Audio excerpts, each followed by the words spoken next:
तो किसान साथियों, अभी जो वैरायटी देख रहे हैं ये है JW 513।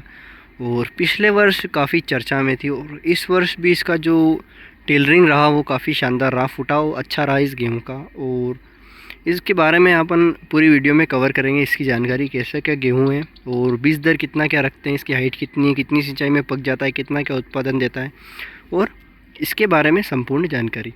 तो फ़िलहाल जो अपन वीडियो स्टार्ट करते हैं तो बीज दर की बात करते हैं तो इसको जो बीज दर है वो 25 से 30 किलो प्रति बीघा का इसका बीज आपको अगर पलेवा करके बुआई करते हैं तो आराम से आपको रखना होगा। अगर सूखे में बुआई करते हैं तो 20 किलो में भी आपका कार्य हो जाएगा।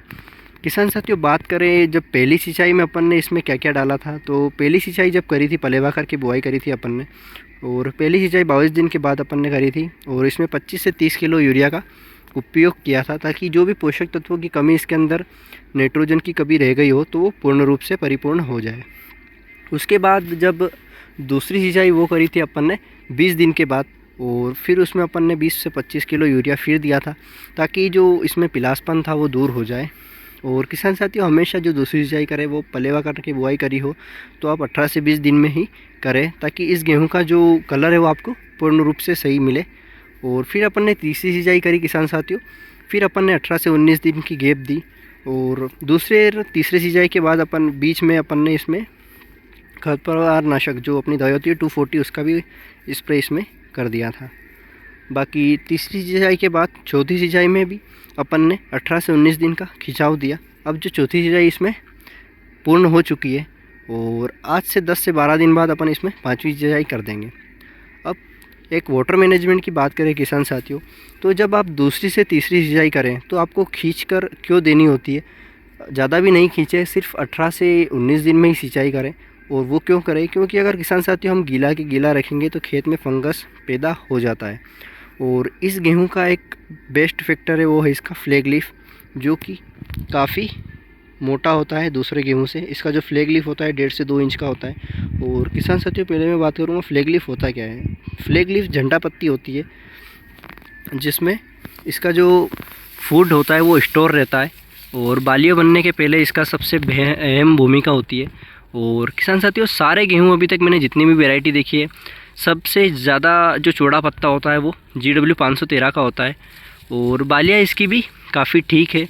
और फिर जब अपन ने वाटर मैनेजमेंट सही रखा तो चौथी सिंचाई में ही अपनी सारी बालियाँ परिपूर्ण रूप से मतलब 95% बालियाँ अपनी निकल चुकी है और दाने भराने का काम भी चालू हो चुका है। तो कहीं ना कहीं अगर सही समय पे अपन सिंचाई खाद दे दें तो गेहूं का जो उत्पादन है वो अपना 5 से 10% यहीं बढ़ जाता है। कई किसान ऐसे यूट्यूब पे जो होते हैं वो वीडियो बनाते हैं कि ये वाला आप स्प्रे कर दो, ये बोरोन डाल दो, ये पोटेशियम डाल दो, ये सल्फर डाल दो, तो उससे कहीं फ़र्क पड़े ना पड़े, लेकिन अगर आप सही समय पे सिंचाई और यूरिया और जो DAP होता है उसका अपन डाल दें सही समय पे तो हमें जो उत्पादन है वो हमारा व्यवस्थित मिल सकता है। किसान साथियों, कई किसान ऐसे भी होते हैं जो बेसल डोज में कुछ भी नहीं डालते। तो किसान साथियों, बेसल डोज में अपन को डालना है इसमें 12-32-16, 18-46 ना 20-20-0-13 DAP NPK कोई भी प्रयोग कर सकते हैं। और वो क्यों करना है, क्योंकि जब बुआई करते हैं उस समय जो सबसे ज़्यादा खाद की आवश्यकता होती है, पोषक तत्वों की आवश्यकता होती है, वो जड़ों को होती है। अगर जड़ों को सही पोषक तत्व मिलेंगे तो गेहूँ का जो भरण पोषण है वो सही होगा और फुटाव भी अच्छा होगा। किसान साथियों, टिलरिंग की बात करें तो टिलर्स देख सकते हैं, एक पौधे पर आराम से 10 से 12 टिलर्स हैं। ये देख सकते हैं, ये एक पौधा है और ये टिलर्स इसमें हो रहे हैं। किसान साथियों, हाइट की बात करें तो 80-85 सेंटीमीटर इसकी हाइट रहती है और आड़ा बिल्कुल भी नहीं गिरता। अगर एक बात माने तो ये गेहूँ आपको अच्छा उत्पादन दे सकता है मात्र 115 से 125 दिन की अवस्था में, और 5 से 6 सिंचाई में तो आपको तगड़ा से तगड़ा उत्पादन ये आपको दे सकता है। बाकी प्लॉट आप देख सकते हैं किसान साथियों, उत्पादन की तो खैर मौसम पे डिपेंड करता है। कई बार पिछले वर्ष भी पाला गिरने की वजह से जो बालियों में दाने थे वो जल चुके थे या पूर्ण रूप से भर नहीं पाए थे, क्योंकि जब दाने भरते हैं तो बालियों पर जो जीव होते हैं जिनको हम फूल कहते हैं वो गिर जाते हैं। अगर ज़्यादा ठंड गिरेगी या पाला गिरता है तो ये जो जीव होते हैं ये मर जाते हैं, गिर जाते हैं, या फूल जो होते हैं वो झड़ जाते हैं। तो उससे जो दाने भरने की क्षमता होती है वो 50% कम हो जाती है और अगर बालियाँ खाली रही तो आपका उत्पादन 50% यहीं कम हो जाएगा।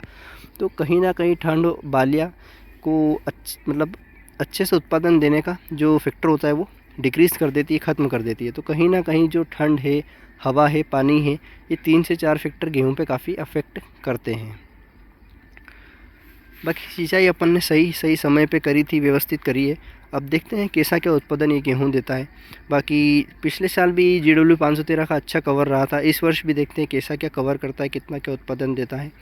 और बाकी अगली सिंचाई अगर अपन करते हैं, वैसे तो वाटर लेवल काफ़ी डाउन हो चुके हैं, होती है नहीं होती, लेकिन अपन कोशिश करेंगे इसमें 5वीं सिंचाई कर सकें।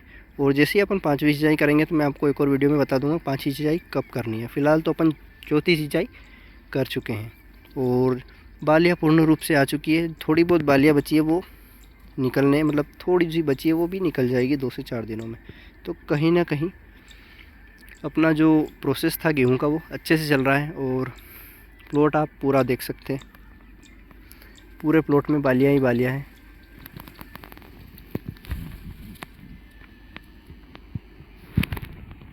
उत्पादन क्षमता में काफ़ी अच्छा गेहूं माना जाता है GW 513, क्योंकि पूर्णा की एक वैरायटी और पूर्णा की खासियत ये होती है किसान साथियों कि इसके जो मंडी रेट होता है वो 3000 के ऊपर ही चलता है। 3100, 3200, 3500 तक का अपन ने भाव ले रखा है पूर्णा गेहूं में।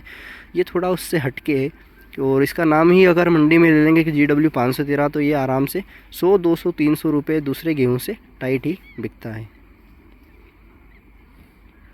बाकी वीडियो कैसी लगी, आप जानकारी कैसी लगी मुझे कमेंट में ज़रूर बताएं।